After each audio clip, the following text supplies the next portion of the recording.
Hello guys, and welcome to a new video. My name is Midway, and today we're going to be having a little bit of an overview of these new systems coming in 9.1, in particular the Shards of Domination. So we'll be giving a little bit of a breakdown of what different shards and types of shards you want to be getting to maximize your throughput in 9.1. And also we're going to be looking at the new legendary recrafting stuff that people have been talking about. I'll give you a little bit of a breakdown of where you kind of want to be crafting the different legendaries so that it doesn't conflict with the new system of the Shards of Domination. So let's get right into it.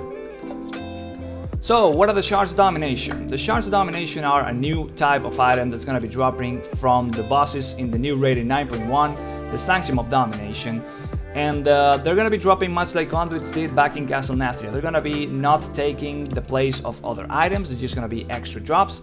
And they are also going to be able to be upgraded using this item that's also going to be dropping from the bosses in Castle Nathria.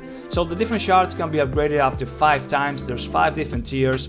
They all kind of do the same thing, they just increase the effect of the gem themselves. So these items, as I said, they are gems and they are slotted into gem slots on the gear. So the gear dropping from the new raid, some of the slots, some of the equipment slots, and some of this gear already contains a gem slot for these new Shards of Domination. So in the case of plate wearers, you can see in the screen there is these 5 different slots that are the head, the shoulders, the chest, the bracers, and the gloves, which contain the slots for the Shards of Domination, right? So this leads us to the players kind of wanting to avoid having a legendary crafted on any of these slots, because the legendary cannot have a domination shard gem slot on it. You cannot craft it. You can only have these socket slots on the gear coming from the raid. So you kind of want to avoid having a legendary taking the slot of any of these pieces of gear. So we'll talk later about the recrafting of legendaries and where you want to have your legendaries crafted on as a Holy Paladin. So now we're going to be moving on to the different kinds of Shards of Domination, right? So there is 3 different types or families of Shards of Domination. There is the Blood ones, there's the Frost ones, and there's the Unholy ones. Each of these families, when you have 3 of the same type of shard of the same family, you will get an extra effect on top of the effects of the individual shard. So for the Blood ones, this specific effect is a drain, like it drains health from an enemy and it gives it to you and your allies. This is kind of nice and it does some healing and some damage when it drains from the enemy, but it doesn't look as competitive as the other options. The Frost one, the Frost proc or the Frost effect, when you get 3 of the Frost gems, it looks to be a shield that you get when you crit. It stores some of that crit damage and then you get a shield from it. It does some damage as well, but at the moment it's really bugged and it doesn't look as competitive either as the next option that we're going to be talking about. So we kind of disregard this one as well.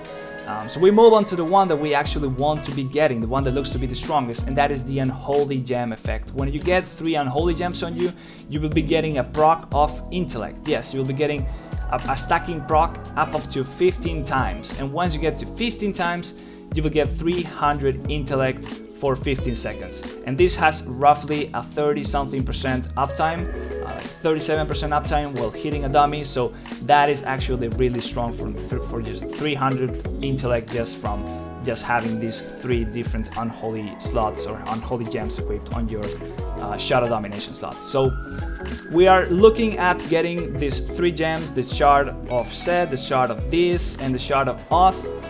Their effects on their own are not bad either, but you just want that proc for the sake of raw HPS throughput, as well as kind of a little bit of DPS increase. And after that, since you can equip 5 different Shard of Dominations, you can still go and look for 2 individual shards that they will not get you any proc, but you can look for the ones that are the strongest ones. And these 2 are looking to be the 2 Frost gems, or 2 Shards of Domination of the Frost family, and those are the Shard of Kier and the Shard of Tail that are going to be shown in the screen right now. You kind of want to be looking to get those 2, because overall this would be the strongest setup as it stands right now. Right, so that's basically what you want to be knowing about the new Shards of Domination. You want to be looking for those shards and you want to be looking to upgrade them by killing the bosses and getting those items from the bosses. And now we're going to be moving on to where you want to be crafting the legendaries to maximize the effect of having the gem. So here we got a list of kind of a compendium of the different gear slots and what you get for those gear slots. This has been done by somebody on the Paladin Discord, so I recommend you heavily to go into the Paladin Discord. If you got any questions, drop them there, ask away. There's a lot of very talented people and very knowledgeable people that can really help you out there. So right here we can see that Shock Barrier is still being recommended to be crafted on the legs.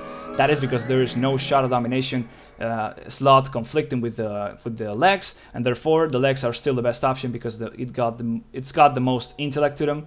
Matte Paragon is now being recommended to be crafted on the waist. Just like before, the waist can always contain a gem slot. You can still get gem slots from the new content in Korthia. But then there's now a BOE on the feet, so if you kind of want to maximize your character, get some secondary stats, maybe some leech, maybe some avoidance on those feet, buying some BOEs, or you just in general want to buy a BOE for getting extra item level, you kind of want to move away from Matte Paragon on the feet, but that's not really that big of an issue.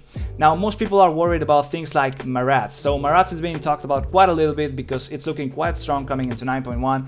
And since there is a Shard of Domination in the chest, and that's where most people would craft the Marats, because of course again they increase the amount of stats, specifically intellect in this case.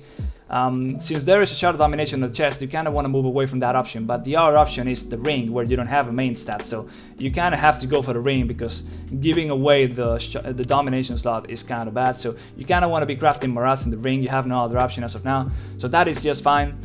In case of the Banther Legendary, the back slot is just fine, there's no shards there. And in terms of the keyring one, it's kind of not being considered right now because it's still heavily bugged as of now, and it just doesn't look to be as strong as Shock Barrier is for just raw healing in general. So these are kind of the breakdown or of what each equipment slot kind of has to offer for 9.1, what you kind of want to be looking to get, and kind of a little bit of a guideline if you guys are still wondering where you should be crafting what.